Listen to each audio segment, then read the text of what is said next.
ilmu yang mempelajari tentang cara bagaimana kita mempelajari suatu ilmu atau objek yang kita kaji. Istilah epistemologi di dalam bahasa Inggris dikenal dengan istilah theory of knowledge. Epistemologi berasal dari asal kata epistem dan logos. Epistem berarti pengetahuan dan logos berarti teori.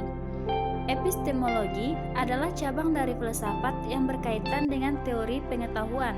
Epistemologi mempelajari tentang hakikat dari pengetahuan, justifikasi, dan rasionalitas keyakinan. Menurut kajian epistemologi, terdapat beberapa metode untuk memperoleh pengetahuan. Di antaranya adalah yang pertama, metode empirisme. Menurut paham empirisme, metode untuk memperoleh pengetahuan didasarkan pada pengalaman yang bersifat empiris, yaitu pengalaman yang bisa dibuktikan tingkat kebenarannya melalui pengamalan indera manusia.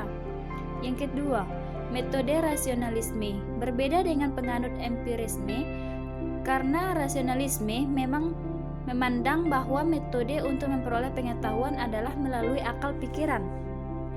Yang ketiga, metode fenomenalisme. Menurut Kant, metode untuk memperoleh pengetahuan tidak melalui pengalaman melainkan ditumbuhkan dengan pengalaman-pengalaman empiris di samping pemikiran akal rasionalisme. Yang keempat, metode intuisionisme.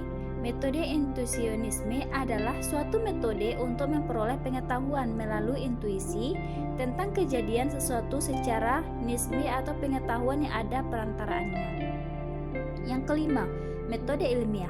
Pada metode ilmiah, untuk memperoleh pengetahuan dilakukan dengan cara menggabungkan pengalaman dan akal pikiran sebagai pendekatan bersama dan dibentuk dengan ilmu.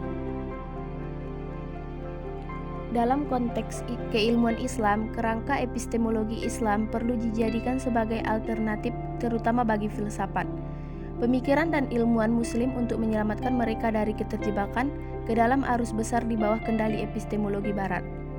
Amrullah Ahmad menyatakan bahwa tugas cendekiawan muslim yang mendesak dan harus segera dipenuhi adalah mengembangkan epistemologi Islam. Epistemologi ini merupakan inti setiap pandangan dunia manapun juga yang terbukti mampu mengantarkan zaman klasik Islam menuju kepada kemampuan membangun ilmu dan kebudayaan yang tidak dikotomik. Misalnya, Al-Ghazali yang telah memberikan pondasi yang kuat bagi tegaknya epistemologi Islam pada zamannya dan bersifat sangat aplikatif.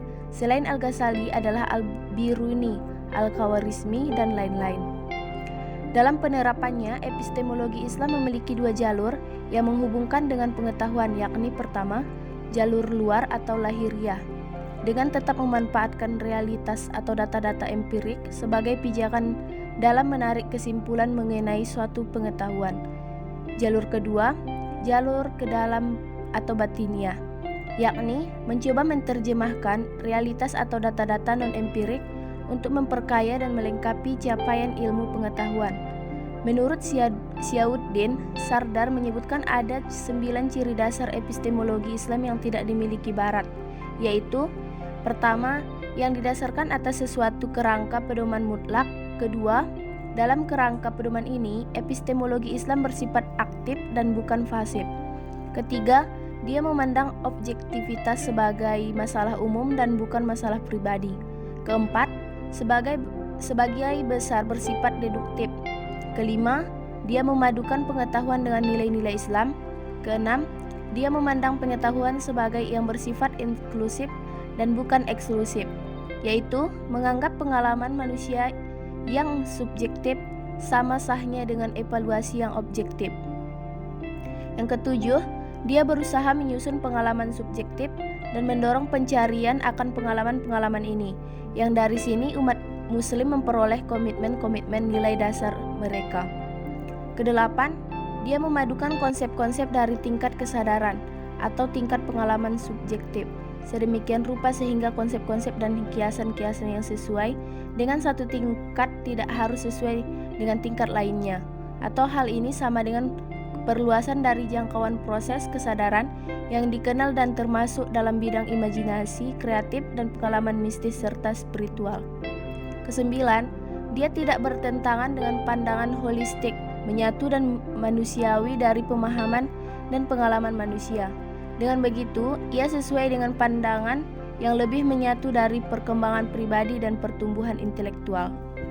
Dari ciri-ciri tersebut dapat dijelaskan bahwa perbedaan yang mencolok antara epistemologi Barat dengan epistemologi Islam adalah bahwa epistemologi Islam memiliki sandaran teologis berupa kerangka pedoman mutlak. Dengan demikian, epistemologi Islam sebenarnya telah menekankan totalitas pengalaman dan kenyataan serta menganjurkan banyak cara untuk mempelajari alam, sehingga ilmu bisa diperoleh dari wahyu maupun akal, dari observasi maupun intuisi, dari tradisi maupun spekulasi teoritis. Maka epistemologi Islam menekankan pencairan semua bentuk ilmu pengetahuan dalam kerangka nilai-nilai abadi yang merupakan landasan utama peradaban Muslim.